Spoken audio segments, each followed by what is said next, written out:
A pensar más con Rosa María Palacios.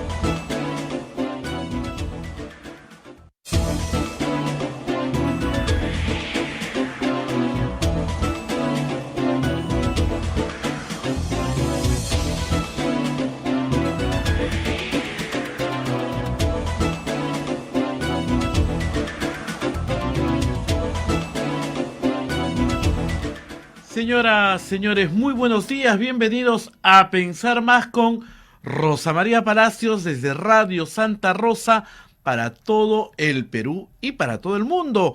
Ya nos estamos comunicando con Chimbote a través de Radio Santo Domingo, Arequipa, Radio San Martín, nuestros hermanos de radios de Ucayali con Radio Cepagua, la Convención Radio Quillabamba TV y Puerto Maldonado Radio Madre de Dios. También nos estamos comunicando en Huánuco con Radio Huánuco, Ayacucho Radio La Voz de Ayacucho, Puno Radio Pública, Ancash Radio Moro, Huancayo Radio Cumbre, Satipo Radio Milenio, Abancay Radio Estación Solar, Yurimaguas Radio Oriente, Cajamarca Radio Los Ángeles, Lampa Radio San Valentín, Cerro de Pasco Radio Activa, Guanta Radio Continental, canales de televisión de cable como Onda Digital TV, Fuego TV, Quillabamba TV, también en esta transmisión de A Pensar Más con Rosa María Palacios, y nuestras plataformas móviles, el Facebook de Radio Santa Rosa, el Facebook de Radio Quillabamba, el canal de YouTube de Radio Santa Rosa y nuestra página web www.radiosantarosa.com.pe. Rosa María ya está lista para comentarnos qué está pasando con el APRA. Ayer la Fiscalía formalizado investigación contra 10 personas del partido aprista. Están los líderes más conocidos como Mauricio Mulder, Luis Alba Castro, Jorge del Castillo, Hernán Garrido Leca, Mercedes Cabanilla, Javier Velázquez Quequén, César Sumaeta, Luciana León, Franklin Chávez y Luis Gasco. Están siendo investigados por una relación que han tenido en investigación por el caso Odebrecht. Y también otro tema que va a merecer nuestra atención el día de hoy es esta propuesta, este proyecto que la presidenta Boluarte presentó en el mensaje de 28 de julio. Esto de la policía del orden. Se ha armado toda una polémica respecto a esta formación de un grupo, un batallón, un comando que vea este tema de la policía del orden. ¿Estará bien? Se habla de que son 6 meses de preparación. La pregunta es si con 3 años tenemos policías que no terminan con una buena formación, personas con 6 meses de formación, ¿cómo será? Vamos a ver. Y quien ha hecho noticia ayer también es la congresista Digna Calle, que no está en el Congreso y está en la calle, pero no en una calle peruana, está en Estados Unidos viviendo prácticamente, y ha vuelto a pedir licencia por 60 días más. O sea, quiere 2 meses más. Y en la anterior licencia decía sin goce de haber. En esta de 2 meses no ha puesto la palabra sin goce de haber. ¿Qué debería pasar con la señora Digna Calle? ¿Debería seguir en el Congreso? ¿Deberían desaforarla? Es otro de los puntos que se está conversando. Y como siempre, ya van a empezar a tirarse de los cabellos en el Congreso de la República. ¿Por qué? Porque tienen que ya armar las comisiones, y la comisión más apetitosa que tienen hoy día los parlamentarios es la comisión de Constitución. La comisión de Constitución, tanto Fuerza Popular, que no la quiere dejar, pero los señores de Perú Libre también quieren la comisión de Constitución. Vamos a ver qué es lo que pasa, vamos a ver qué es lo que sucede, y la comisión de fiscalización también es otra de las comisiones muy requeridas. Quien está todavía en el ojo de la tormenta es el presidente del Congreso de la República, el señor Soto, el señor Alejandro Soto, está siendo cuestionado desde todos los ángulos. Con todo esto, Rosa María nos va a detallar y nos va a analizar cada punto. Rosa María, ¿cómo estás? Muy buenos días. Muy buenos días, Abel, y muy buenos días a todos los que nos escuchan, como siempre, cada mañana. Déjame acomodar un poco mejor la cámara, porque acá estamos luchando por salir al aire bien.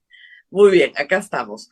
Y claro, hay varias cosas que comentar, pero antes tenemos las obligaciones que nos convocan esta mañana. La Pontificia Universidad Católica del Perú es la universidad número 1 del país en el cumplimiento de los objetivos de desarrollo sostenible, de acuerdo al ranking Times Higher Education 2023. Este logro refleja nuestro compromiso por la construcción de una ciudad inclusiva, segura, resiliente y sostenible. Visítanos en puc.edu.pe. Palestra Editores les invita a la presentación del libro El futuro del derecho y economía, ensayos para la reflexión y la memoria, el sábado 5 de agosto a las 8 de la noche en el Auditorio Martín Adán de la Feria Internacional del Libro de Lima. Este es un libro que examina cómo la ley y la economía pueden abordar problemas globales, buscando un equilibrio entre la eficiencia económica, la justicia y otros valores fundamentales para lograr un sistema legal más equitativo y eficaz. Los esperamos. Y por supuesto, usted también nos puede ayudar a través de toda billetera electrónica que hay en el Perú. Lo único que tiene que hacer es capturar el QR que aparece en pantalla, ¿no es cierto? Y hacernos una donación por Yape o por Plin. Y también, si usted no vive en el Perú, no tiene billetera electrónica, pero es un peruano que nos escucha como muchos en todas partes del mundo, sí tiene una tarjeta de crédito, y lo único que tiene que hacer es usar el sistema PayPal, un sistema de pago muy seguro, muy rápido. Se hace directamente a través de su tarjeta de crédito, utilizando las instrucciones que están en nuestra página web, www.radiosantarosa.com.pe. Muy bien, Abel, varias noticias ayer, aunque ha sido un día un poco más tranquilo, sobre todo después de 27, 28 y 29 y 30. Parece que ayer la noticia política hubiera descansado. Sin embargo, quienes vivieron un pequeño terremoto fueron los apristas. La verdad es que sorprendió la circulación temprano de un documento de fiscalía que aparentemente, según informó hoy día la Encerrona, ya estaba listo desde abril, pero que se ha conocido ayer. ¿De qué se trata? Se trata de la formalización de la investigación preparatoria contra 10 personas dirigentes del Partido Aprista Peruano. Como ustedes saben, si no lo recuerdan, actualmente con el nuevo Código Procesal Penal hay 3 etapas antes de llegar al juicio oral. La primera es la investigación preliminar. En este caso, esa es la que ha terminado. La segunda etapa es la investigación preparatoria. ¿Preparatoria para qué? Para acusar. Y la tercera etapa es la acusación y el control de la acusación. Y luego llegas a juicio oral. Muchos procesos que ustedes ven en titulares están en investigación preliminar, otros están en investigación preparatoria. Muy pocos de los más emblemáticos están en acusación y muchos menos en juicio oral. Bueno, en el año 2017 se conoció que, entre otras organizaciones políticas, el APRA también había recibido, sobre todo en el año 2006, el año que gana Alan García las elecciones, había recibido donaciones de Odebrecht para su campaña política. A estas alturas creo que a nadie le sorprende, ¿verdad? Dada la cantidad de procesos penales que hay de vinculación entre el Partido Aprista y Odebrecht, me refiero a Metro de Lima, me refiero a qué más tenemos ahí con el APRA. Bueno, hay varios, ¿no? O sea, Olmos, en fin, la lista la podemos acortar. Esa se está tramitando, como dicen, por cuerda separada. La muerte de Alan García efectivamente lo sustrae de todos los procesos, incluido otras donaciones a él, ¿no? Todo el caso de Atala, todo el caso de los Nava, son casos que se siguen por separado. Altas personalidades vinculadas a Alan García o al gobierno aprista que están siendo investigadas. Pero el partido como tal y sus dirigentes, a diferencia de Ollantaytamala y Nadine Heredia o de Keiko Fujimori, se conoció el caso, pero todavía no se había formalizado la etapa preparatoria. Estamos hablando de un periodo que va del 2017 al 2023. Son 6 años de investigación preliminar. Y en eso yo sí estoy con Jorge del Castillo, en todo lo demás no, pero en eso sí. Nadie te puede tener 6 años en investigación preliminar. Ahora, los hechos parecen ser a todas luces ciertos. ¿Cuáles son los hechos? Que a Luis Alba Castro le entregaron en varias armadas, Barata y sus emisarios, $200,000 para la campaña del 2006. Y sobre eso no hay duda. ¿Que esa plata ingresó al partido? No, no ingresó al partido, por lo menos no formalmente.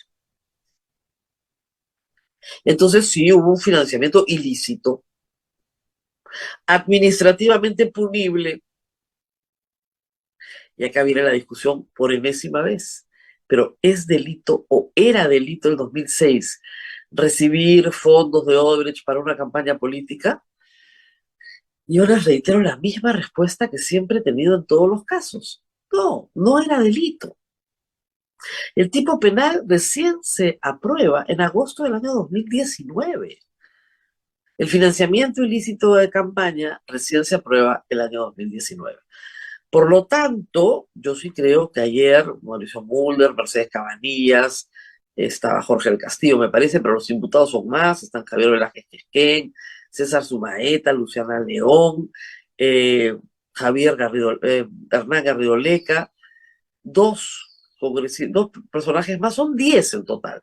Pero digamos, los más conocidos del Partido Aprista han salido a defenderse con toda razón. Varios dicen que esta es una investigación de Alba Castro, otros dicen que pasó hace muchísimos años, efectivamente hace 17 años, que para que los lleven, porque están en etapa preparatoria, y la etapa preparatoria dura 3 años, a juicio los llevarán a 20 años de conocidos los hechos, de producidos los hechos. 20 años, de verdad, hasta para lavado de activos ya es un plazo de prescripción. No sé qué está buscando la fiscalía, la verdad. Yo en estos casos no lo entiendo. Pero sí hay que decir algo, ¿eh? Más allá de lo jurídico, en lo cual yo puedo estar de acuerdo, muy de acuerdo con Mauricio Mulder y con Jorge del Castillo, la conducta política de estos personajes no es consistente con su defensa de ayer. Porque cuando se trató de Ollantumala y de Nadine Heredia, en este programa, yo recuerdo que se los expliqué, y eso fue el año 2016, hace más de 5 años, ya hace 7 años, cuando yo recién empezaba, además en este programa. ¿Ustedes se acuerdan que en el año 2016, apenas Ollantumala dejó el poder, lo metieron preso a él y a su mujer por 10 meses de prisión preventiva? Y que al día siguiente de que salieron les incautaron su casa, y todos los políticos aplaudían a Keiko Fujimori, aplaudían a los apristas, y yo les dije, miren, si este va a ser el estándar, con el que no estoy de acuerdo además, van a tener que meter a presos a todos, porque todos han recibido dinero que no han declarado en todas las campañas políticas. Por eso se hace la reforma del financiamiento político en la Constitución, la que fuimos a votar en diciembre del 2018. Y luego, en agosto del 2019, se aprueba el tipo penal de financiamiento ilícito de campañas, que hoy día tenía 8 años de pena. Pero no se inventa un tipo penal de lavado, porque no hay lavado, pues. No hay lavado. En el año 2006, Luis Alba Castro creía, y todos creíamos, que Odebrecht era una empresa muy agresiva para conseguir sus contratos, sí, no tenía buena reputación, pero nadie podía saber que estaba dando activo, pues. Y el tipo penal es bien claro, tú tienes que saber o poder presumir que la persona que te entrega dinero te los entrega para que tú los laves. Y eso no se podía presumir. Y la otra cosa es que Alan García gana las elecciones. Es muy diferente el caso, digamos, de Keiko Fujimori, que finalmente no las gana. Pero Alan García gana las elecciones. Y tiene una relación cercana, fluida, documentada con Odebrecht y sobre todo con Barata. Entonces, si tú puedes establecer que a Susana Villarán le financiaron la campaña, o de haber hecho OAS, y que de ahí, ¿no es cierto?, se establece que hay una contraprestación en la firma de un contrato, este caso es idéntico. Alhambra le financia la campaña a Odebrecht y luego hay contraprestaciones en los contratos. ¿Se dan cuenta? Acá hay un asunto muy complicado, la verdad, porque si bien Alan García ha muerto y era el principal imputado en estos casos, para el tema de la contratación, Barata no ha dicho que entregó el dinero para que le dieran el contrato. Eso no lo ha dicho. Lo único que ha dicho es que le entregó el dinero para el financiamiento de la campaña política en los términos en los cuales se hacía con todos, con el PPC, con Humala, con Keiko Fujimori, con todos. Esa es la historia. Hay que decir también eh, que digamos que el Partido Aprista, en su actuación política, ha tenido actitud pues de inquisidor, ¿no? Hay varios casos de persecución judicial dirigidos por el Partido Aprista o por connotados miembros del Partido Aprista. Yo solamente les voy a nombrar uno emblemático, que es el caso de Pedro Cateriano. A Pedro Cateriano lo han tenido fiscalía tras fiscalía, nunca llegan a juicio oral, siempre se archivan, una, dos, tres, cuatro veces organizado por Luciana León, Mauricio Mulder, Jorge del Castillo, sin ningún problema, una y otra vez. Los que han usado comisiones investigadoras como arma de persecución política, los primeros han sido los apristas. Yo los veía ayer y decía, pues ustedes han hecho lo mismo durante años. Han utilizado el sistema de justicia y han utilizado el sistema de acusaciones constitucionales del Congreso para perseguir a sus enemigos políticos y para ayudar a sus amigos políticos también. Así que acá hay algo como que, ¿no?, de justicia cósmica. Reitero, siempre he dicho lo mismo, donación de campaña de una empresa que realizaba sus actividades libremente en el Perú no es delito. Lo vengo explicando desde el 2014. ¿Se acuerdan ustedes cuando salieron las agendas de Nadine y expliqué que la donación de campaña en el Perú no constituía delito? 2014. ¿Se acuerdan ustedes cómo me insultaban por decirlo? Me insultaban. Eh, ¿Cómo se llamaba? Rosana Cueva decía que yo era una bloguera patética por explicar esto en un blog que tengo hasta ahora. Thorndike decía que yo era la abogada de Nadine. Llegó a haber uno que era director de Perú 21, ¿cómo se llamaba?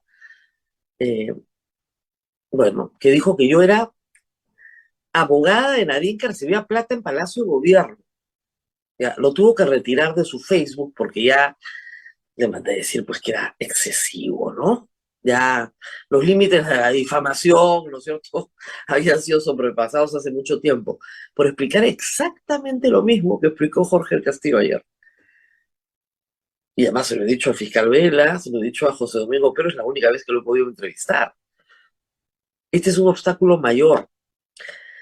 Estaba por resolverse en la Corte Suprema y Vela amenazó con destituir a San Martín, o sea, propiciar su destitución en la Junta Nacional de Justicia, lo acusó horriblemente. Entonces dijeron que no iban a pronunciarse sobre el fondo del asunto y que lo dejaban para el juicio oral. Pero este tema, no les miento, va a cumplir 10 años de discusión jurídica. Y poco a poco, al principio los políticos decían, claro, esto es lavado de activos. ¿Cómo va a ser pues lavado de activos? No es el tipo penal. No es el tipo penal. Así como no todo es pecado, no todo es delito. Tienen que cumplirse ciertas condiciones. Y la descripción de lavado de activos que nosotros tenemos en nuestro Código Penal no calza con una donación ilícita a una campaña política. Recién en agosto del 2019 es delito. Por eso, sí, la campaña del 2021 es una campaña que tiene que ser mucho más auditada, ¿no? porque ahí sí es delito. Y no he visto que acusen a nadie todavía. Pero en el caso del 2006, 2011, 2016, ahí no había delito. Y ahora creo que un poquito más sosegados, más tranquilos, con las pasiones un poquito más calmadas. Espero que me pidan disculpas, ¿no? Qué bárbaro para ver gente insultando por eso, ¿eh? Durante mucho tiempo. Keiko Fujimori, Jorge del Castillo, Ollanta no tienen que ir a la cárcel por algo que no es delito. Los Humala ya están en juicio, por si acaso. Ya están en proceso oral, en juicio oral. Yo espero que los absuelvan, y si no se los absuelven en primera instancia, los absuelvan en la Suprema, porque de nuevo, ¿te pueden dar plata para tu campaña? Sí.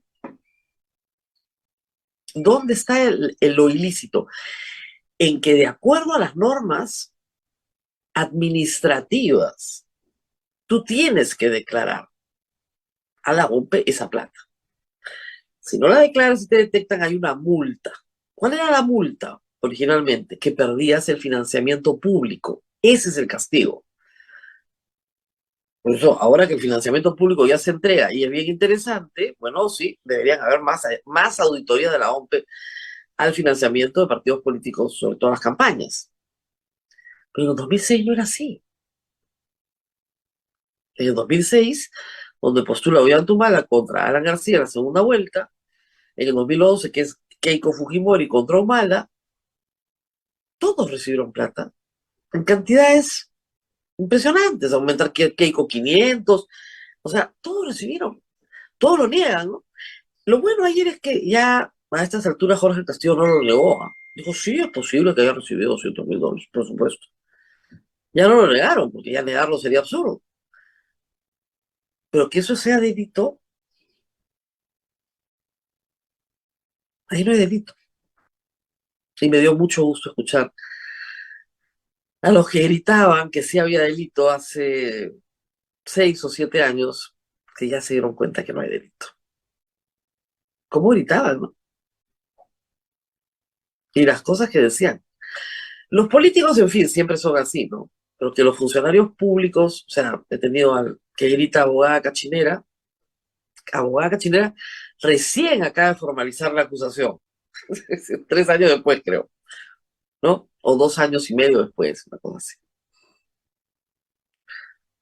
Ahí vamos. Muy bien. A ver, ¿qué más tenemos además de esto? Mucha movida en el Congreso, ¿no? Hay un debate, pues, sobre quién ocupa las presidencias de comisiones. Las presidencias de comisiones, como ustedes saben, sí importan. Importan porque al final del día, el presidente de la comisión tiene un manejo muy directo de la agenda. La comisión no siempre lo puede censurar si es muy mangonero, ¿no? Si no maneja bien la agenda, pero tiene un control de la agenda. Y proyecto debatido y aprobado pasa al pleno. Proyecto que no se debate no se puede aprobar ni rechazar. Entonces, controlar las presidencias de comisiones es importante en el trabajo parlamentario. Ahí sí. Y obviamente, una de las más codiciadas es la Comisión de Constitución, que en teoría había negociado Cerrón, Valdemar Cerrón, para su grupo político, para Perú Libre. Ya le mandaron a decir que de ninguna manera. Y claro, porque Valdemar Cerrón jura por una asamblea constituyente. Una asamblea constituyente que no tiene los votos para ser aprobada en este Congreso. Yo creo que no tiene los votos para ser aprobada en este Congreso. Pero la vida te da sorpresas. Entonces, ya le han mandado a decir que de ninguna manera que la Comisión de Constitución, el Fujimorismo la quiere y no la va a soltar. Y la quiere y la ha usado, ¿eh? O sea, si hoy día ya no tenemos en la práctica cuestión de confianza, de manera inconstitucional, pero en fin, es porque el Fujimorismo desde el primer día hizo el trabajo para desaparecerla y para que no hubiera forma de disolver el Congreso o para tener un presidente del Tribunal Constitucional que dice que el Congreso solo puede ser disuelto cuando así lo desea. Una interpretación bastante extraña. Pero hay también dos proyectos importantes, el de adelanto de elecciones, que sigue ahí para que se debata cuando quieran, ya estamos en una legislatura diferente, o el proyecto de bicameralidad. El proyecto de bicameralidad está por votarse una reconsideración. Y eso implicaría que regrese a comisión, se reformule y vuelva reformulado para que se vote con 87 votos esta vez y no se tenga que ir a un referéndum. Así que yo no creo que suelten la comisión de Constitución. Tampoco creo que APP suelte la de presupuesto. Ahora la tiene Podemos, pero seguramente APP la va a querer de regreso. Que son las más valiosas. En serio, las más valiosas políticamente, en términos políticos. Y lo que se acumula contra el señor presidente del Congreso ha llevado al señor Montoya a decir que por favor lo manden a ética. Como sabemos, a Renovación no le gustó esta plancha para la mesa directiva, pero terminó votando por ella, ¿no? Ahí están los votos. Pero frente a las acusaciones que tiene el señor presidente del Congreso, que son varias, pues están pidiendo que lo pasen a ética. Tal vez la más pintoresca tiene que ver con la contratación en su despacho, ¿no?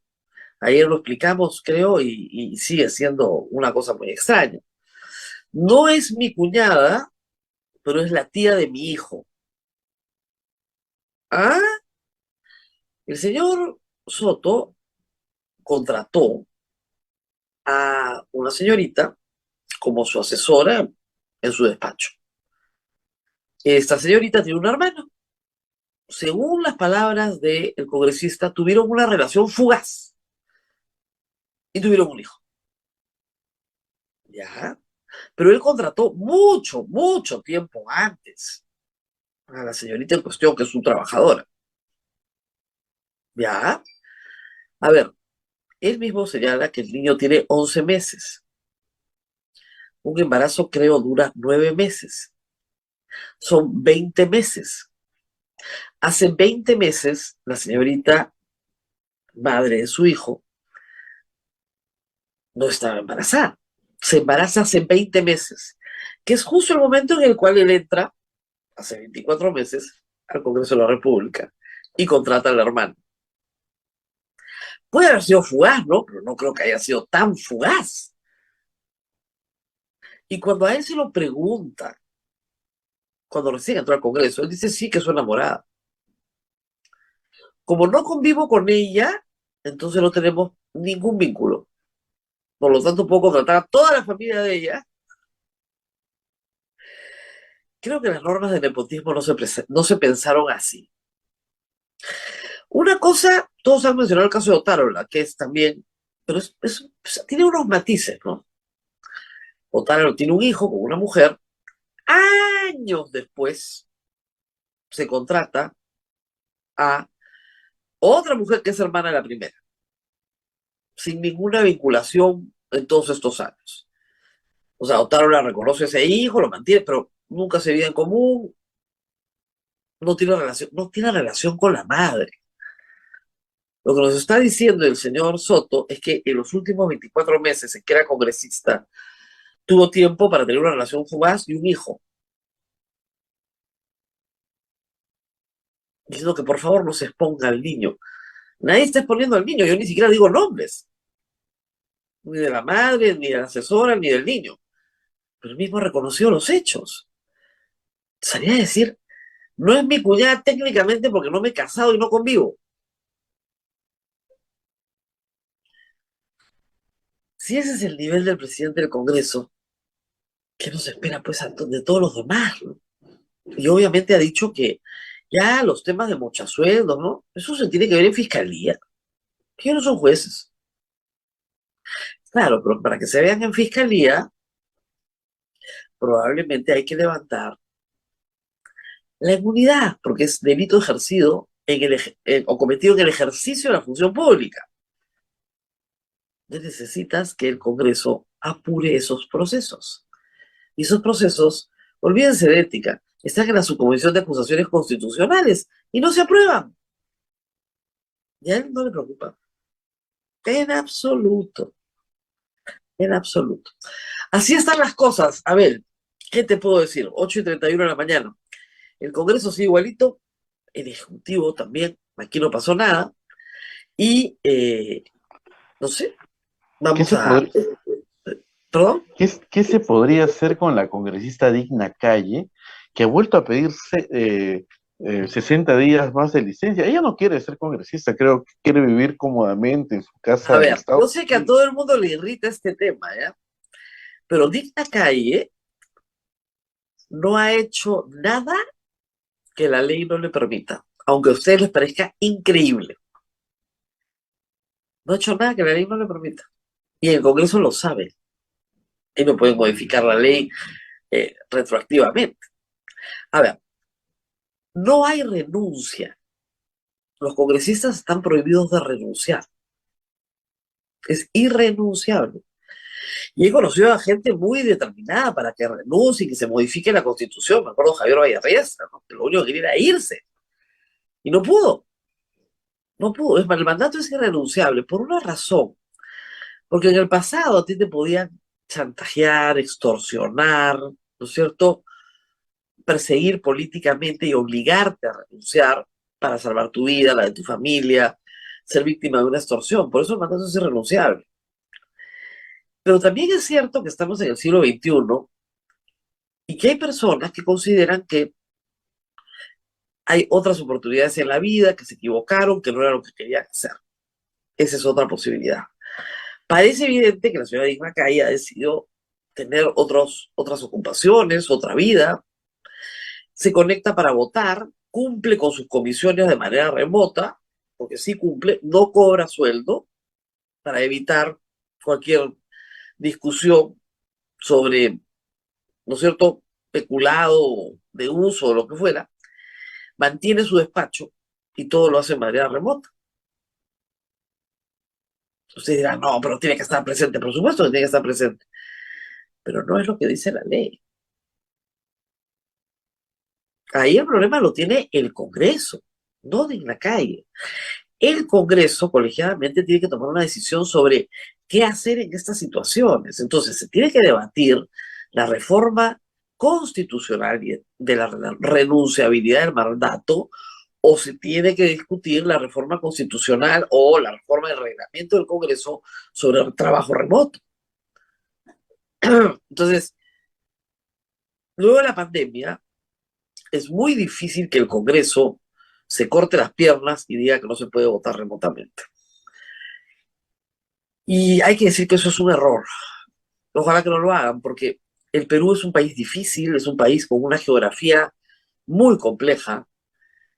La posibilidad de participar en las sesiones y votar en las sesiones desde cualquier punto del país, yo creo que es algo que mejora la representación, no la empeora, la mejora. Porque el representante puede estar justamente en el pueblo, en el que tiene que atender a esa población por otras razones y votar y seguir los debates desde ahí. Que tiene que ser de forma excepcional, de acuerdo. Entonces, ¿cuáles son las excepciones? ¿En qué momento se declara la excepción? Eso es lo que tiene que regularse. Le reitero, Digna Calle no ha hecho nada que sea ilegal.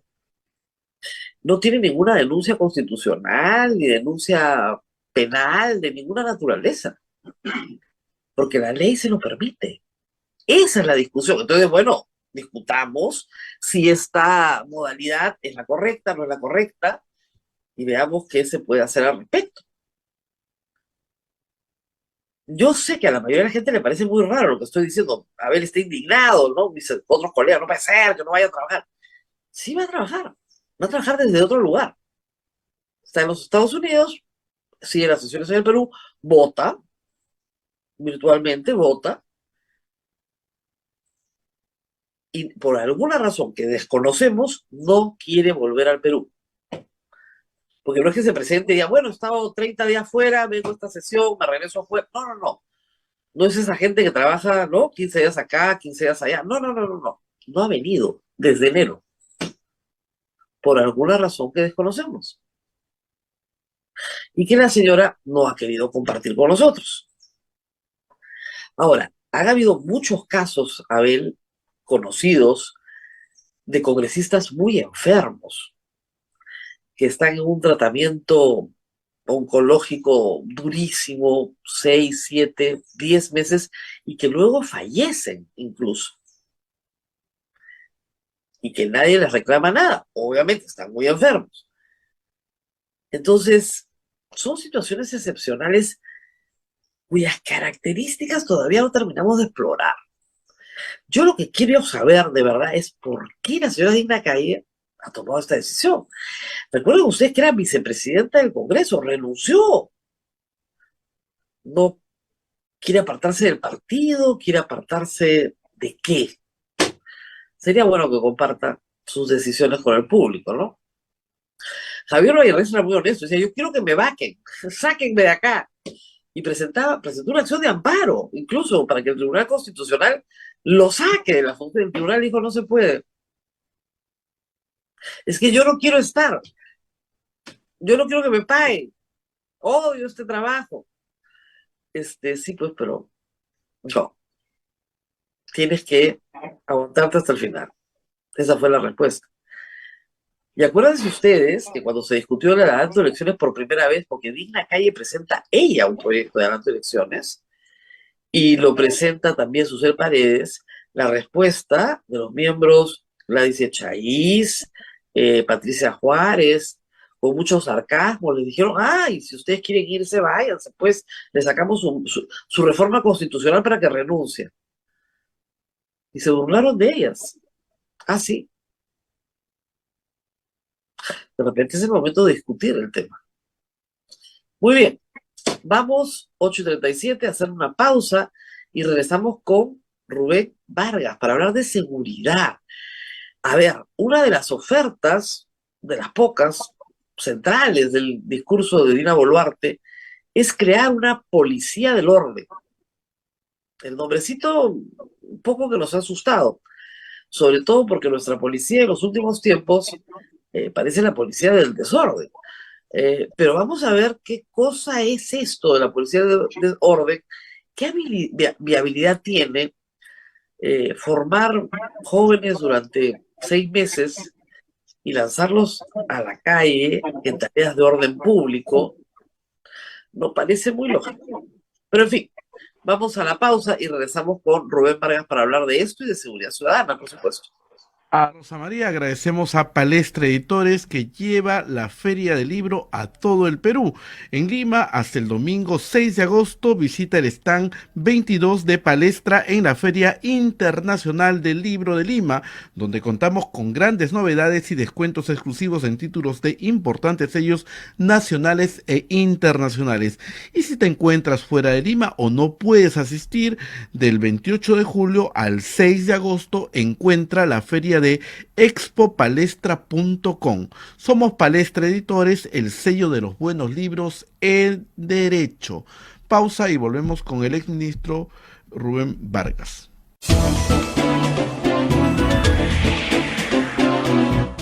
Continuamos con A Pensar Más con Rosa María Palacios. Ya se encuentra con nuestro invitado, el ex ministro del Interior, Rubén Vargas. Adelante, Rosa María. Muy bien, efectivamente, estamos acá para hablar de seguridad ciudadana y las respuestas que el Estado puede dar. La presidenta de la República reconoce en su mandato y ha dado cifras muy, muy claras de que vivimos una situación, no diríamos que extrema, pero difícil en materia de seguridad ciudadana que se ha ido agravando con los años. Y frente a eso propone una serie de medidas, entre ellas la de esta policía del orden, pero otras más, y algunas incluso con solicitud de facultades legislativas para modificar el Código Penal y con modificarlo de manera, yo diría, bien dramática en algunos casos. Pero empecemos por las medidas más llamativas. Doctor Vargas, gracias por estar con nosotros. Policía del orden. ¿Qué es esto? ¿Quién la tiene? ¿Funciona en otras partes? ¿Sirve o no sirve? Hablemos un poco de esto. José María, muy buenos días. Gracias por la invitación. A ver, sí, en efecto, yo quiero empezar, si me permites, un poco con, digamos, el diagnóstico que mencionas sobre la situación en la que nos encontramos en materia de seguridad o de inseguridad. Y tú mencionabas que estamos en una situación difícil, todavía no extrema. Yo diría que estamos entrando ya a ese terreno de una situación extrema. Y estamos entrando a ese terreno de una situación extrema principalmente por lo siguiente. Los niveles de percepción de inseguridad en el Perú es uno de los más altos de la región. Es más del 90% de los peruanos y de las peruanas nos sentimos absolutamente inseguros. Las últimas cifras de victimización que nos da el INEI han subido casi 7, 8 puntos. Estamos en cerca de 26 puntos, es decir, un cuarto de la población en el Perú ha sido objeto de algún tipo de robo de sus bienes, afectación de sus bienes. Y en este contexto, la Policía Nacional está saliendo de un trance bastante difícil que le tocó vivir con un gobierno que se convirtió en una organización criminal y que pretendió, convertir a la Policía Nacional en el brazo operativo de esa estructura criminal. No olvidemos que salimos de un gobierno que convirtió en un ministro del Interior de facto a un personaje, a un operador de su estructura criminal, y era el que ponía ministros, era el que designaba comandantes generales, era el que ascendía a generales, y que ahora mismo tenemos un grupo importante de generales que están procesados por haber comprado sus ascensos. Entonces, yo diría, y digamos, sumamos a esto el crecimiento exponencial, el crecimiento geométrico de las economías criminales, de las economías ilegales y de las organizaciones criminales que nacen de estas economías, especialmente del tráfico de drogas, de la minería ilegal, de la trata de personas, y que en torno a estas economías ilegales, lo que estamos viendo ahora es la incursión de organizaciones criminales transnacionales, el Tren de Aragua es uno de ellos, precisamente para empezar a controlar territorialmente regiones enteras del país en la lógica de control territorial, no solamente para las extorsiones, sino para asumir el control absoluto territorial de esas regiones, de esas localidades, hasta de las calles y las avenidas de nuestras ciudades. Entonces, es esa un poco, digamos, esa es un poco nuestra Ahora, situación. vamos por partes. Siempre en el Perú, tradicionalmente, sobre todo en los últimos 20 años, este siglo, se ha dicho, miren, en arrebato, o sea, el crimen que es el más común para la vida cotidiana, te robo el celular, te robo la cartera, arrebato, relojes, en fin, objetos. Sí. Ahí sí se ha incrementado brutalmente, porque sobre todo por el tema de los celulares, que es el bien de robo más común. Pero todavía el Perú tenía una tasa baja de asesinato. Sí. El asesinato, comparado, no sé, pues, con Venezuela, en su momento con El Salvador ya no, con Centroamérica, con el resto de la región, se mantenía en una tasa baja. ¿Eso ha cambiado? ¿El asesinato ha comenzado a crecer exponencialmente también? Sí, a ver, yo diría que, digamos, en efecto, los delitos más recurrentes tienen que ver con temas patrimoniales, y dentro de ese universo, el hurto o robo de carteras y celulares es el que significa más del 60% de esos Sí. delitos recurrentes, ¿no? Y especialmente el hurto o robo de celulares, y ahora podemos analizarlo por qué esa situación especialmente de los celulares. Y allí es donde ha subido especialmente la victimización. Ahora, además de las modalidades en la comisión de sus delitos, o sea, era impensable hace algunos años atrás de que asesinaran por un celular o por una cartera, por una bolsa del mercado. Ahora están asesinando por una mochila a adolescentes, a estudiantes, les meten un tiro sin ningún problema para arrebatarle su mochila, ¿no? Y lo mismo con los celulares. En el caso de los asesinatos, sí, en efecto, digamos, los asesinatos estaban por debajo de los países que mencionas. En promedio, el promedio nacional es 5.5, me parece. Pero hay Por algunas 5.5 regiones, por cada 100.000 habitantes. por cada 100.000 habitantes, así es. Así es. Pero lo que estamos viendo ahora es que hay regiones en donde se está llegando a niveles de países convulsionados como Venezuela y en su momento de Centroamérica, de El Salvador. Por ejemplo, es el caso de Tumbes, es el caso de Puno, es el caso que está subiendo significativamente en el Callao y también en Lima. Entonces, digamos, hay Ahora, un promedio. siempre se ha dicho también que todo lo que sea puerto de entrada, por su naturaleza de puerto de entrada, y justo los ha mencionado, todos son frontera, todo lo que sea puerto de entrada y todo lo que sea costa-puerto, si uno controla ahí, explica algo así como el 80% del crimen en el Perú, aunque parezca increíble, que son los nodos más grandes de crimen, de actividad criminal. Puertos de entrada, bueno, puertos de salida, ¿no? Callao, usted lo ha dicho, Tumbes, puertos de la costa y Puno, ¿no es cierto? Y obviamente también hacia Brasil, por lo Sí, que es tráfico de drogas, etcétera. O sea, las puertas de entrada y salida del país y los distritos que están ahí son los que tienen la mayor propensión al delito, por ponerlo de exactamente. alguna manera. Exactamente, yo diría que esa es, digamos, la premisa más importante para caracterizar esas regiones o esos puntos en las fronteras. A eso, claro, hay que adicionar un poco la modalidad, la escuela de terror que han traído algunas organizaciones transnacionales, como he mencionado. El Tren de Aragua es uno de ellos. Hay dos o tres organizaciones también que tienen base de operaciones en el Ecuador, otro tanto de Colombia, y por el lado, por el oriente peruano, por Iquitos y por Pucallpa, está ingresando una organización criminal que es doblemente peligrosa que el Tren de Aragua. Es algo así, la relación es algo así como Tren de Aragua es el campeonato de la Copa Perú y el Comando Bermelo es la Champions League. O sea, es una estructura criminal de terror muy profesional, muy grande, que controlan mercados internacionales del tráfico de drogas, y esos son los que están entrando por Iquitos y por Pucallpa, controlando precisamente la ruta del trasiego de drogas cocaínicas que llegan al norte de Brasil utilizando la ruta fluvial del Amazonas y que desembarcan finalmente en Manaos. Entonces, es esa un poco la situación en cuanto a la seguridad. Yo diría que sí, estamos entrando a un terreno en el que podemos perder absolutamente el control de lo que significa el tema de la seguridad ciudadana y de la criminalidad organizada. Ahora, Ah, como es un problema complejo, como ya lo está viendo nuestro público, porque estamos hablando de crimen organizado de alto vuelo, sí, con sicariato incluido, ajustes de cuenta en las calles, ¿no? Y que además hay desde tráfico de terrenos hasta tráfico de drogas, porque las modalidades son varias y las organizaciones son varias. También tenemos el crimen común y corriente, el que afecta a la familia de manera cotidiana, ¿no es así. cierto? Me Sí, robaron el carro, me robaron autopartes, me robaron mi celular, eh, me robaron mi plata, ¿no es cierto?, en el banco, porque hay un sistema cibernético para robarme.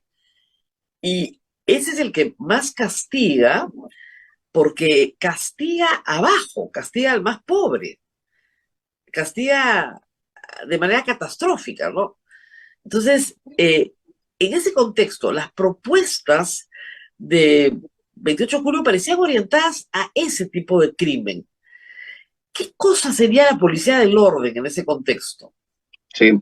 Ahora, en el contexto que hemos hablado, se presenta esta propuesta. Te confieso, Rosa María, que yo esperaba que en el discurso de 28 de julio la presidenta nos diga de en qué consistía lo que en su momento anunció el vocero del gobierno, el primer ministro Tarola, de que se estaba sometiendo, se estaba trabajando a un proceso intenso, dijo él, de reforma del sector interior y Claro, de la Policía Nacional. Él mencionó, anunció, hizo ese anuncio casi al inicio de su gestión. juramentación, así, de su presentación en el Congreso. Entonces dijimos, ok, pero no se nos dijo en qué consistía ese proceso de reforma profundo.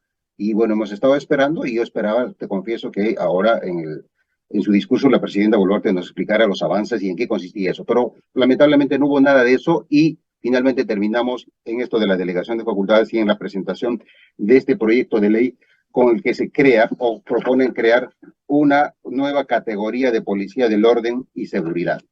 He estado analizando en detalle esta propuesta, este proyecto de ley, Rosa María, y lo primero, digamos, que hay que mencionar es que no es una propuesta, digamos, nueva o made in Perú. Digamos, es un modelo de policía que se ha trabajado bastante, por ejemplo, en Colombia. En Colombia hay un policía con un perfil muy parecido al que ahora se nos está proponiendo. También en Ecuador y en Chile, inclusive en Europa, en Francia, me parece. Y yo conozco bastante de cerca el modelo colombiano. Estuve varias veces por invitación de la policía colombiana viendo esa experiencia y especialmente de cómo es que la policía colombiana se levantó de años bastante oscuros, duros, y ahora la inteligencia colombiana, la inteligencia de la policía colombiana es una de las más potentes de la región y vale la pena analizar ese proceso. En el caso de Colombia, Rosa María, yo diría de que la experiencia ha sido positiva en términos de incorporar en la estructura de la policía, un paréntesis, la policía en Colombia depende del Ministerio de Defensa, ¿ya? En la estructura del Ministerio de Defensa, la policía es algo así como una cuarta fuerza dentro de la estructura de las Fuerzas Armadas, es decir, Ejército, Marina, Fuerza Aérea y Policía Nacional. Es más, en Colombia, el servicio militar obligatorio pueden prestarlo los jóvenes, inclusive en la policía. Entonces, Es que lo que pasa es que, a ver, Colombia no tiene la tradición militarista que hemos tenido en el Perú. Sus presidentes han sido mucho más democráticos en el pasado. seguro, seguro, Pero cuando seguro. tú eres gobernado por militares, normalmente la policía no es considerada una cuarta fuerza, ¿no? Normalmente es militarizada, sí, pero Sí, bastante ninguneada. Entonces, Colombia tiene una tradición política un poco más democrática que to- la to- nuestra. to- totalmente de acuerdo, totalmente de acuerdo. Por esa Entonces, razón, sí, no, nadie se agita si se sí, considera una cuarta fuerza. claro, entonces, yo recordaba la experiencia colombiana precisamente porque allí tienen dentro de su estructura policial esta policía que se encarga principalmente, como ellos lo llaman, del patrullaje. Y que es básicamente esa policía que utiliza la estructura de las comisarías y de los municipios, de las municipalidades, de las municipalidades, para hacer acciones de prevención. Entiendo, leyendo este proyecto de ley, es eso un poco lo que están queriendo proponer. Y claro, tal vez el nombre no sea muy feliz, pero ojo, No, también recordemos un poco que esto de la policía del orden y seguridad tiene mucho que ver con esa antigua tradición que seguía el el Código guardia, 1 o la Guardia Civil. la ¿No es guardia. cierto? Exactamente, la guardia. Nosotros Era, somos niños de esa época. O sea, en exactamente, los sí, 60, yo nací en el 63, pero en 65, 66 probablemente, tú decías, voy a llamar al policía que está en la esquina. O sea, la exacto. mamá te podía amenazar con, si no te portas bien, llamamos al policía. Y el policía estaba en la esquina. Vamos a decirle al Claro, guardia. claro. Y Entonces, era un policía que estaba en el barrio, estaba en la esquina, su patrullaje era a pie, a pie. siempre de a dos, y por supuesto era la autoridad, era el que ponía el orden. ¿No? Entonces entiendo que nace de ahí este nombrecito que ahora, digamos, están también relacionándolo con algunas policías tipo Gestapo, tipo secretas o tipo políticas. Pero no creo que eso haya sido la intención. En todo caso, lo que pretendo decirte, Rosa María, es que hay experiencias de policías de esta naturaleza que están proponiendo ahora en otros países y la Acá viene, experiencia ha sido claro, buena. ahora, acá viene el problema.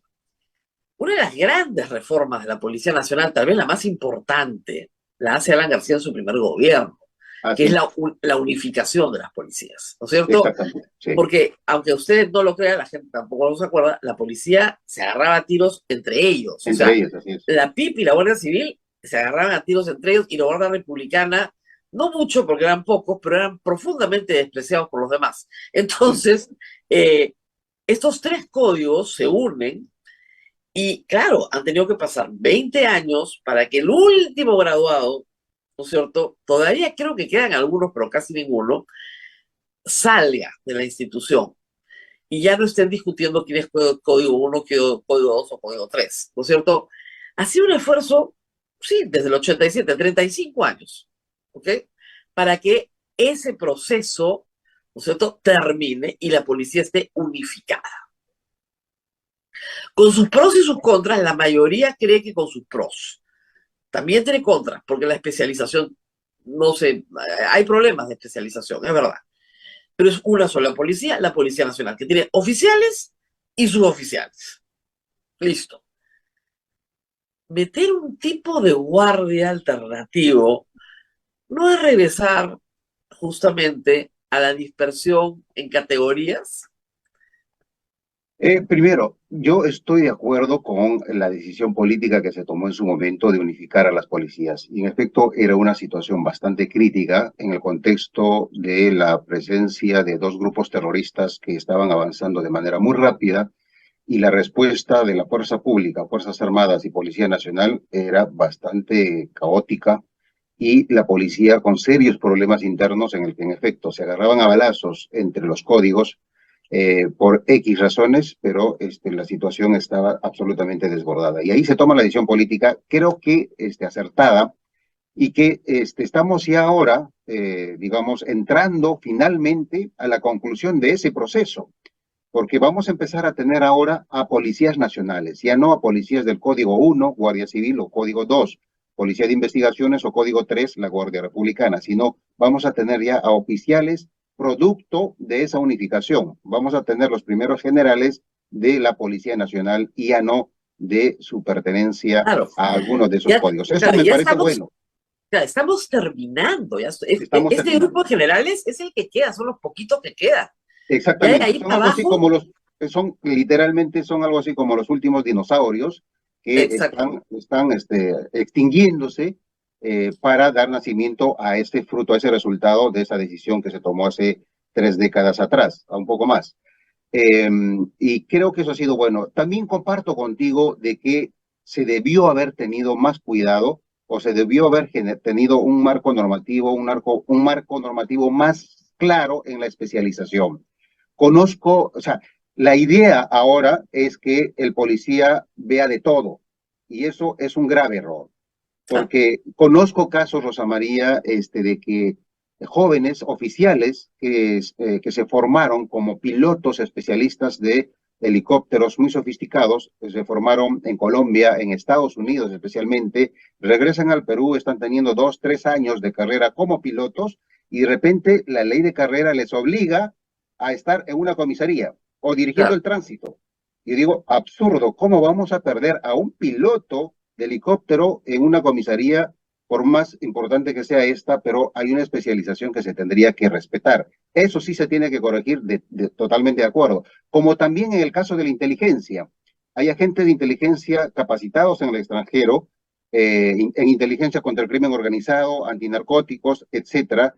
Y claro, un agente de inteligencia tiene un perfil específico que tiene que mimetizarse en la Además, calle. mire, doctor, en mi experiencia cubriendo temas policiales, que es poca, pero tengo 25 años en esto, yo siempre digo, cuando la policía quiere, Ah, lo hacen lo- de todas maneras, ¿eh? Lo la hacen policía y lo peruana hacen. atrapa a todos, Exactamente, totalmente de acuerdo. atrapa a todos. Totalmente de acuerdo. Cuando Y de quiere, repente lo hace. Punto, fíjense, se acabó. y le dan los recursos, ¿no? Sí, Les dan los exactamente. recursos, la policía peruana atrapa al más sanguinario de los asesinos, pero sin ninguna duda. ¿Ya? Y yo a Totalmente eso de sí le acuerdo, es tengo cierto. cuando quiere y puede. Sí. ¿Ya? Cuando Y le ponen cuando le los recursos facilitan los y hay la recursos, voluntad, cuando hay una decisión política de apoyar ese trabajo, lo hacen oiga, al efectivamente, ¿no? maldito Cris lo han atrapado en 3 días. Sí, En exactamente. 3 días. Y a su pareja Wanda, que se está atreviendo a amenazar a un coronel de la policía, van a hacer lo mismo. Si es que todavía Igualito. permanece en el Perú, lo van a hacer. Entonces, resulta que ese agente de inteligencia estaba obligado a, digamos, hacerse el corte de cabello tipo militar, ponerse el uniforme y también dirigir el tránsito. Resultaba absurdo. Es como los chicos estos que mandan de ternas, ¿ya? Yo tengo cierta compasión por ellos porque me encontré con 3 en la marcha del 19 de julio y los chicos, yo estaba detrás de ellos, ¿no? Arrímense un poquito para que yo pueda pasar. Y la verdad les digo, el corte de pelo. O sea, yo sé que son ternas, pero disimulen. A todos les ponen una mochilita en la espalda, los zapatos. Esta vez sí eran zapatillas, ¿ah? Bueno, normalmente eran las mismas botas negras, no, pues zapatillas. Pero el corte de pelo, todos habían salido de la misma peluquería de la policía. Entonces déjenles un pelito largo, pues, ¿no? Para que disimulen. Yo entiendo que en una marcha tiene que haber gente mirando, ¿no? Pero por lo menos disfrácense bonito. Entonces sí, efectivamente, el corte de pelo los traiciona mal. Claro, entonces, digamos, el tema de la especialización es un tema pendiente todavía de la policía, pero sí, yo estoy de acuerdo que la decisión de unificar a la policía fue una decisión política importante. Ahora, digamos, entrando a tu pregunta específica, Rosa María, En efecto, digamos, podrías generar, como de hecho está ocurriendo, preocupación de tener algo así como un tercer nivel de policía. El primer nivel son los oficiales, el segundo nivel, el personal subalterno o suboficiales, y ahora tendríamos un tercer nivel, esta policía del orden y la seguridad, que no tendría, digamos, no entraría a la ley de carrera de la policía, sino Y eso es estaría. grave.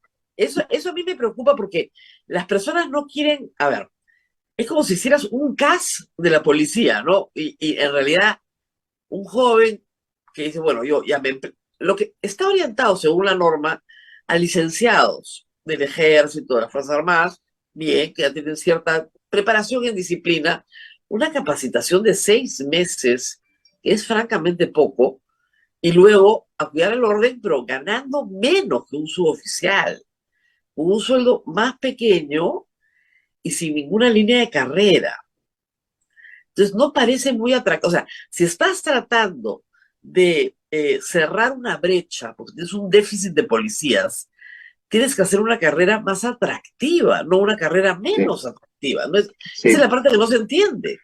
Ahora, en el proyecto de ley, lo que se menciona a propósito de esto del, digamos, de seguir una carrera dentro de la policía, dentro de la estructura de la policía, la ley faculta a este tercer nivel de policías de orden y seguridad a que si quisieran entrar a la línea de carrera, tendrían que postular a los Ah, exámenes de suboficiales o de oficiales con un puntaje adicional, imagino, porque les dan un certificado de su ah, pertenencia y de trabajo de haber pertenecido, pertenecer a esta nueva estructura policial.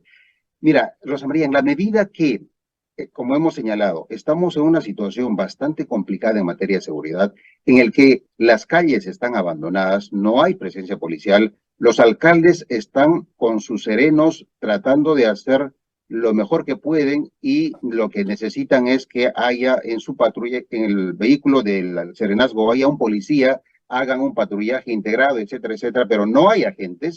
Entonces, creo que tal vez como una medida de emergencia, considerando digamos, las experiencias exitosas en otros países que también han recurrido a esta fórmula, podría, podría pensarse que acá también podría ser, podría ayudarnos doctor, a revertir un poco claro, esa situación de falta de pero policías en las doctor, calles. acá el tema central, como hace muchos años conversando con muchos policías, me decían, mira, el patrullaje es muy importante porque si yo soy ladrón, tengo una ventana de tiempo, ¿no es cierto? O sea, si yo sé que el patrullero pasa cada media hora, bueno, tengo media hora para robar.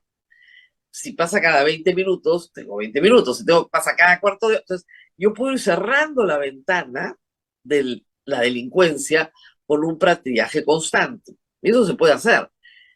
¿Sabes qué no hay? No hay gasolina. Mm, Ese es el problema. El problema sí, es que el patrullaje constante reclama un gasto enorme en combustible que normalmente no se asigna a las comisarías. No es que no haya policía, ni siquiera no es que no haya vehículo, ¿ah? Es que no hay combustible. mm, Ese es el problema. Por eso es que los serenazgos viven de los arbitrios que pagamos los vecinos y son caros, porque lo que tienes que pagar es el combustible. claro. Eso es lo caro. Ahora, digamos, hablando de las experiencias internacionales de esta propuesta y etcétera, digamos, ¿qué es lo que podría impedir que funcione bien en el Perú? Una de esas razones lo acabas de mencionar, ya la falta de presupuestos que permitan cumplir ese trabajo preventivo de esta Así es. policía de orden y seguridad. Ese es un elemento.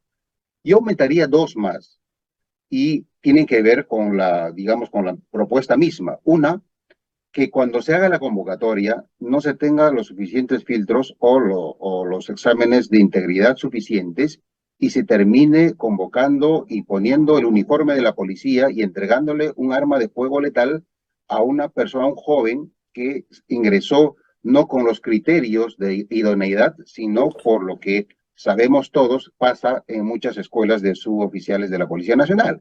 Entonces, esa falta de criterios rigurosos en la selección puede ser un gravísimo problema para esta policía de estas características. Otro elemento que también puede generar serios problemas y hacer que fracase esta propuesta es la formación misma. Actualmente, Rosa María, tenemos 16 escuelas de formación de suboficiales a nivel nacional. Eran 25, se Claro. redujeron. Hay un programa de reducción de escuelas, ahora tenemos 16, pero inclusive en esas 16 la formación es bastante precaria, es muy precaria. Y consecuencia de eso es que tenemos suboficiales. ¿Cuánto tiempo estudia el suboficial? 3 Tres años. años, 3 años, sí, 5 años los oficiales. Entonces, aún en esos 3 años, la formación es bastante precaria porque uno, no, esas escuelas están en regiones del país que no tienen, digamos, la tecnología, no tienen la infraestructura que se necesita para formar a un agente que va No, y además no supuestamente tienen con seguridad. profesores, es una cosa más Y, grave. y lo segundo es eso, y terminan recibiendo instrucción y formación con policías locales en sus momentos libres.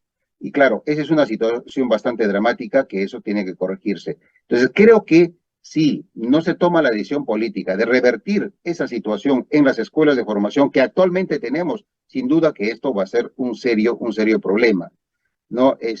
Y yo diría que, a ver, en realidad, Rosa María, tendríamos que estar discutiendo estos temas en el marco de una propuesta de una reforma más de fondo de la Policía Nacional y del sector interior, como en su momento lo anunció Tarola y que lamentablemente fue solamente un anuncio político para salir de paso con absoluta irresponsabilidad. Entonces, pero claro, ok, estamos en esta situación, estamos con esta propuesta. ¿Qué hacemos para que la población no se sienta tan insegura y para que la delincuencia no siga No, avanzando? y que para el policía también se sienta más protegido, porque miren, ahora los ciudadanos, gracias a Dios, hay que decirlo, tenemos esto en la mano y documentamos todo, registramos todo. Y lo que vamos viendo en redes sociales es actitudes de policías que yo creo que están muy Sí, asustados, muy asustados. Entonces reaccionan mal, poco profesionales, eh, arrogantes, maltratando a la gente, pidiendo lo que no se debe. Y yo lo digo, en la escuela no les han enseñado que no pueden tratar así a la gente, que eso está mal, que es incorrecto, que el orden se impone y la autoridad se impone justamente en el cumplimiento de la ley, no en el abuso de la ley. Las cosas básicas que necesitan un policía, parece que la formación se hubiese perdido. De lo que vemos, o están muy cansados, o muy estresados, o muy mal formados. Pero no puede ser eh, que a un periodista le pidan colegiatura, o que a un chico le quiten el DNI y le digan te voy a llevar a la comisaría cuando no he hecho nada. Y todo esto está filmado. Entonces, exactamente. Sí. algo está pasando en la formación también. No, Actualmente, definitivamente es parte de eso que te mencionaba, que hay un serio crisis en la formación de la escuela de suboficiales. Y definitivamente ese es un tema que se tiene que resolver. Pero también, Rosa María, en este proceso de desmotivación de la policía, ha actuado, por ejemplo, lo que fue la actuación de la policía en los años de la emergencia sanitaria, del COVID. eh, Fue el sector más golpeado como consecuencia de la corrupción al interior de la policía. ¿Ya? no, además Sus jefes, pasaron cosas horribles. Pues acuérdense ustedes que una escuela de oficiales se contagiaron todos, exactamente, exactamente. todos, Entonces, por un problema de corrupción, por un además. problema de corrupción, resulta que sus jefes, los oficiales, los generales, compraban con el cuento del alcohol, pero era cualquier cosa menos alcohol. Compraban los equipos de protección Mascarillas que no se personal, veían. mascarillas que no protegían absolutamente de nada y se quedaban con el 70% del presupuesto. Murieron más de 700 policías por acción criminal de esa corrupción. Y, Rosa María, hay un tema que tenemos que empezar a discutir, que es las secuelas de los oficiales y suboficiales que quedaron, que sobrevivieron a esa crisis sanitaria, hasta ahora no se están reincorporando al servicio operativo, porque tienen secuelas que les impiden hacerlo. Y hay otro grupo importante, y esto es importante también mencionarlo, de que están pasando a retiro. Ahora hay un poco más de 5.000 policías que pasan a retiro cada año, cada ¿Por, año. Entonces, por qué? a su solicitud, a Ah, su solicitud, digamos, por haber llegado a un nivel en su carrera en el que dicen, ya hasta acá llegué, yo no me conviene seguir en esta y, situación. y, La y desmo, ingresan, ahora, ¿ingresan 5.000 al año también o no? No, menos, mucho menos. Ah, bueno, entonces estamos yendo hacia Claro, incrementar la brecha. entonces todos los años va creciendo la brecha. Entonces, nuevamente, ¿qué hacemos? Ok, conversemos todo esto en el marco de un proceso de reforma más profunda de la policía. Pero insisto, mientras tanto, ¿qué hacemos? Y acá hay muchas preguntas que se va haciendo nuestro público, Rosa María, doctor Vargas, ¿no será un serenajo con armas o algo peor? Acá ponen, ¿no será la resistencia pagada y con armas? Les Sí, dejo eso. da miedo. Claro que da miedo.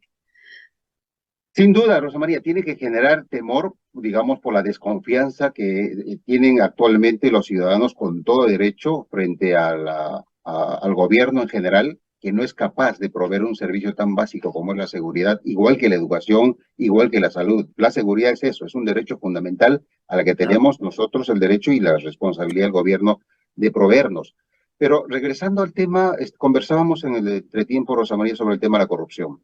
Ese es uno de los grandes males endémicos de la policía. ¿Se puede enfrentar eso? Sí, señor, se puede enfrentar. Con una gestión honesta, decidida, se puede enfrentar para que esas 16 unidades ejecutoras que tiene actualmente la policía lo gestione, la administre gerentes públicos de servir, civiles, gerentes especializados con las mejores maestrías. Claro, Eso pero va a doctor Vargas, proveer. esa es una idea revolucionaria. Sacar a los generales para poner a gerentes profesionales, y eso es demasiada revolución. Rosa María, es que es eso lo que tenemos que hacer si queremos tener una policía eficiente. No podemos, digamos, no podemos exigirle a la policía, a de las comisarías, que nos brinde un servicio como nos merecemos si a nivel digamos, de la administración de los fondos se roban el dinero para las computadoras, se roban el dinero para el repuesto de los patrulleros, se roban el dinero para el mantenimiento de esas comisarías. Pero eso se puede cortar. Lo que se necesita es simplemente un gobierno que tenga los pantalones bien puestos, un ministro del Interior honesto, que conozca el sector y, por supuesto, que trabaje con esta fórmula que estamos mencionando. ¿Se puede? Sí, señor, se puede. Lo que se necesita simplemente es un gobierno fuerte que quiera hacerlo. Pero sé que el tiempo es corto, Rosa María. Yo propondría, digamos, no le tengo miedo a esta policía del orden y la seguridad, principalmente porque, como te dije, hay experiencias positivas en otros países, en contextos similares al nuestro han recurrido a ellos y hasta ahora se mantienen, digamos, y que están ayudando especialmente a los vecinos.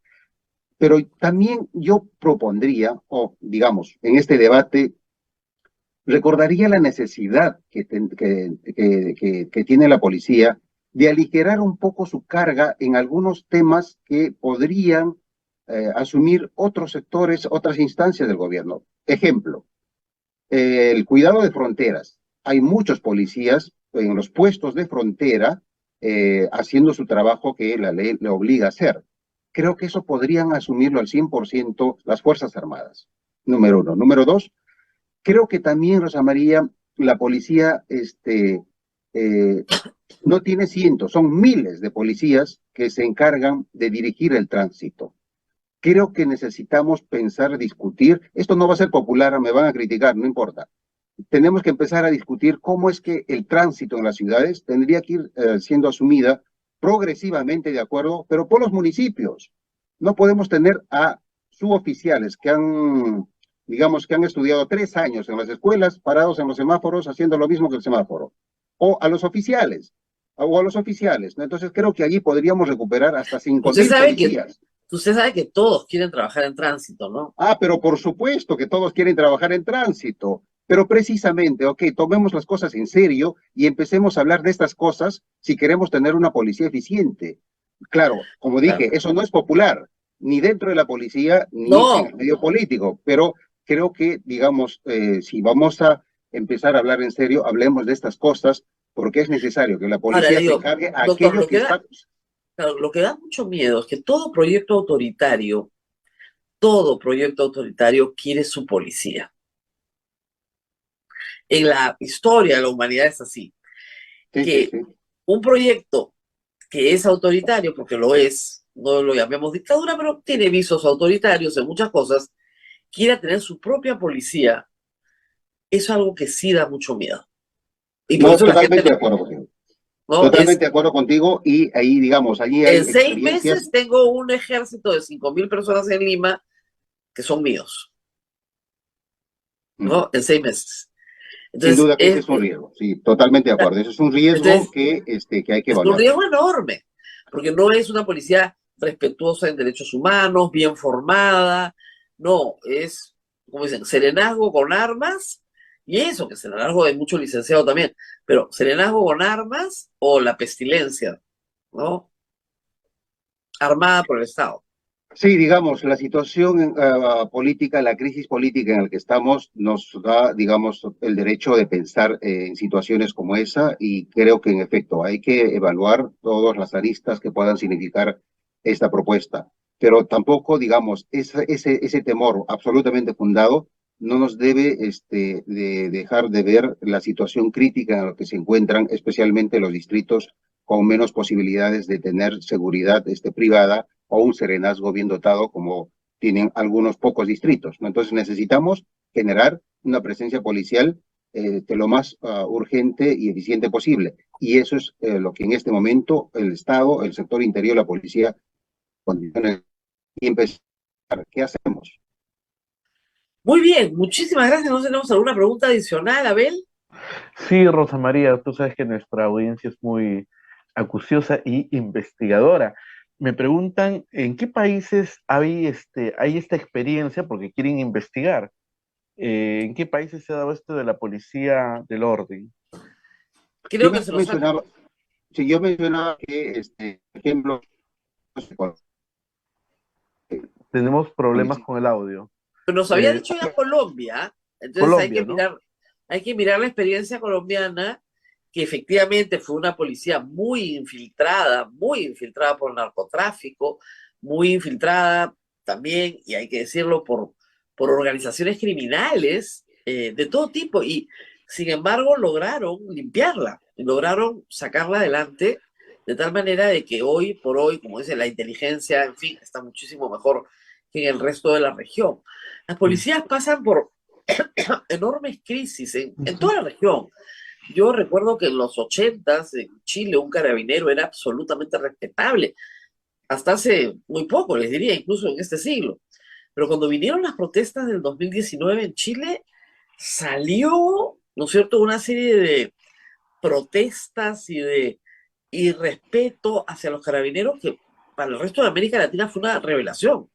Entonces, yo creo que las policías pasan por crisis porque tienen una relación directa con el público. Son como decía el doctor Vargas, eh, son servicios que el Estado presta, como el de educación y salud, que tienen contacto directo permanente con la población. Entonces, si la población no se siente atendida, no se siente acogida, no se siente escuchada siquiera, defendida por la policía, entonces realmente hay una relación muy deteriorada y creo que eso es parte del problema también, que la relación con la Ujú. Policía Nacional está muy deteriorada. No basta con gritar, la policía es impecable, ¿no? Porque sabemos que no lo es. Ujú. Ese es el problema. Y sobre Así es. todo por su responsabilidad crítica, además, en las últimas manifestaciones. Cuando han disparado, cuando no han debido disparar. Y de nuevo, el sábado pasado hemos visto disparando perdigones al cuerpo. Hemos visto disparando gases lacrimógenos al cuerpo, no en parábola. O sea, y eso es mal entrenamiento. Nervios, cansancio y mal entrenamiento. Un entrenamiento profesional, un policía profesional es un policía, un señor policía profesional. Y yo, cuando salí a la marcha, a ver, saludé a todos los que estaban delante del Sheraton, súper profesionales, policías de buen ánimo, bien, muy tranquilo el 19 de julio, pero parece que sus órdenes han sido otras o que están muy cansados y muy nerviosos. Ujú. Eso es lo que está pasando. Pero bueno, va a haber bastante por discutir. No hemos tocado siquiera el Código Penal, que es todo otro tema, porque el populismo penal es terrible, porque suena muy bien decir que vas a meter a todo el mundo preso para siempre. Suena súper bien. Suena súper bien decir que vas a matar, ¿no? vamos a fusilar a los violadores de niños. Suena bien, intuitivamente tú dices, ay, qué bien, qué gusto, pero tiene problemas, y problemas muy serios. El Ujú. populismo penal hace daño, no hace bien a la sociedad. Muy bien, hemos perdido a nuestro invitado, Abel, y ya No, no se ha podido reconectar. sí, ya se reconectó. Quería Ya. el público, y también querían saber cuál es la otra organización criminal que está apareciendo. El Eran dos Comando preguntas. Vermelho, eso es en Brasil, en Brasil es muy fuerte. Ujú, ¿Ya? Y si comienza a extender sus operaciones hacia toda América Latina, evidentemente somos limítrofes, no hay nada ujú. que hacer. La pregunta Rubén para el Vargas doctor era nuevamente. así, Sí, era Rosa María, qué en, pena, de repente se cortó la Se transmisión cortó. y no sé qué pasó, pero en fin, ya estamos nuevamente de regreso. Les en escuché qué mencionar países. sobre el Comando Vermelo. Comando Vermelho, que es de Brasil. Nos preguntaban qué países tienen esta guardia o esta policía del orden. Digamos, eh, con una fórmula muy parecida a la que se está proponiendo acá, como mencionábamos en Colombia, Colombia. Ya. en Francia y también en Chile. Especialmente conozco, como te decía, el caso colombiano y la experiencia hasta ahora es bastante positiva. En Chile yo les explicaba al público que los carabineros tenían un prestigio muy positivo hasta Sí, que vienen las manifestaciones del 2019 y sí, aparecen exactamente. acusaciones muy serias, acusaciones de corrupción, o sea, todo un prestigio enorme construido durante décadas se viene abajo, pero muy rápidamente, ¿no? Y fue una pena, la verdad. Sí, realmente, o sea, una de las policías más reconocidas, más legitimadas en la región era precisamente los carabineros. Y los Claro. carabineros, claro, tienen todavía digamos, una ascendencia y una legitimidad bien reconocida y aceptada por la población, a pesar de digamos, de su verticalidad, de su pertenencia al Ministerio de Defensa, también a las Fuerzas Armadas, pero, digamos, hablar de los carabineros en Chile es sinónimo de autoridad. Pero eran incorruptibles, ese era su Totalmente, gran prestigio. Ya exacto. no, pues han habido Sí, escándalos, sí. esto ha dañado muchísimo el prestigio de esa fuerza. Y bueno, acá ni se diga, ¿no? O sea, acá nunca tuvimos eso. Esa es la gran diferencia. Nunca lo No, tuvimos. no exactamente. Lo que pasa es que digamos, en los últimos 40, 50 años hemos estado luchando en situaciones extremas, el tema del terrorismo, el tema del narcotráfico, el tema de la corrupción política, la crisis política, nos ha impedido construir instituciones fuertes y una de ellas tendría que haber sido las vinculadas a la seguridad o al orden. Y claro, nada de eso ha pasado y al contrario, tenemos una policía cada vez más debilitada, cada vez más instrumentalizada y eso obviamente impide que los ciudadanos nos sintamos protegidos. Claro, es un error, creo yo, hacer un desfile, no una presentación de toda la Policía Nacional en la puerta del Poder Judicial, ¿no es cierto? Parecía una película de Star Wars, ¿no? Lo que vimos este verano en Lima. Pero esas son las cosas que hace la política cuando instrumentaliza a la policía, pues. Exactamente, exactamente. Ese es el problema. Y esa instrumentalización es la que hemos visto en distinto nivel, para distinto propósito, a lo largo de estas últimas décadas, ¿no? Lamentablemente. Y Lamentablemente. digamos, y lo más oscuro de esta instrumentalización, lo más oscuro, yo diría hasta más oscuro que o parecido a lo que pasó en los 90 con el montesinismo, es lo que ocurrió en el año y medio de gobierno, de desgobierno de Castillo, porque increíblemente era un personaje de esa estructura criminal el que colocaba ministros y comandantes generales $20,000 eran, creo, ¿no? Algo así, para ascender. para ascender. Cobraban de 20.000 hasta 40.000 dólares. ¿No? Y claro, llegaba a ser comandante general, según la investigación fiscal, el que prometía no chocar con su gente o el que prometía cuidar a los sobrinos y a los familiares que estaban ya en la clandestinidad. Ese era, digamos, el pedido del comandante general de las Fuerzas Armadas y de la Policía Nacional. Impresionante. Entonces, digamos, en esa situación en el que el poder de turno instrumentaliza en esos términos a la policía, es difícil, pues, que se No, no, conviertan además en esa fuerza son, pública además, como decíamos legitimada. siempre, son organizaciones jerárquicas. Si tú pudres la cabeza, se pudre para abajo todo. Más bien vas a Ese es un tener que detalle, ese es un detalle sumamente importante en estructuras verticales, especialmente en la policía. Cuando la policía ve a quién designaron ministro del Interior, de ahí sacan mensajes inmediatamente.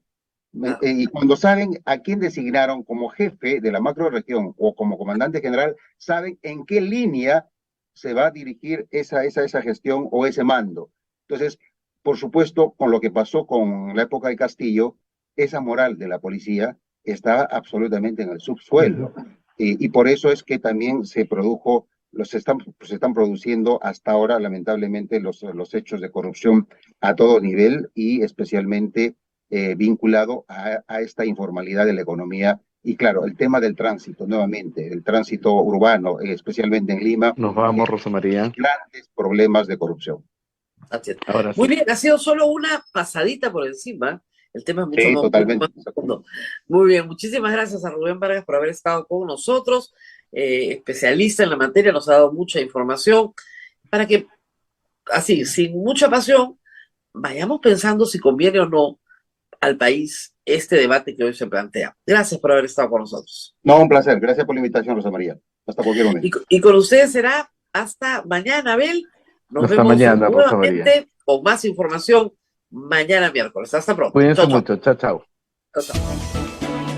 Hasta aquí, A Pensar Más con Rosa María Palacios.